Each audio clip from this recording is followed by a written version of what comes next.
என்ன இங்க ஒரே கூட்டம்? மேல இருந்து விழுந்து தற்கொலை செய்த பாக்குறேன் சார். சாகர பாக்குறதுக்கா இவ்வளவு பெரிய கூட்டம்? நம்ம நாட்டுல எதுக்குதான் கூட்டம் செய்யறதுன்னு அர்த்தமே இல்லாம போச்சு போல. இவ்வளவு பெரிய கூட்டத்துல அவனை போய் காப்பாத்துறதுக்கு ஒருத்தருக்கு கூட தைரியம் இல்லை. நம்ம ஊர்ல வீரமே செத்து போச்சுட்டான். ஏன் நீ போய் காப்பாத்துறதுன்னு எல்லாம் பேச கத்துக்கிட்டீங்க. யாரு சாகரத்துக்கு இந்த லொகேஷனை செலக்ட் பண்ணவன்?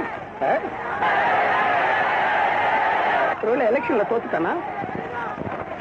விழுமிடத்தை அடைக்காத்துகள் தாவதற்கு சௌரியம் செய்து கொடுங்கள். நம்ம வருதுங்க.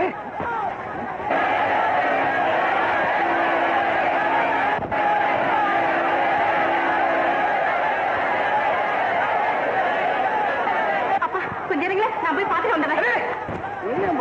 அப்புறம் உண்மையில குதிக்க போறாங்க. குளிச்சு பாக்குறான் போல இருக்கு பைத்தியக்காரப்ப. உண்மையில போயிட்டா நான் எப்படி வர்றது? ஐயா மேல போற ஆளு இவரும் ஒரே மாதிரி இல்ல.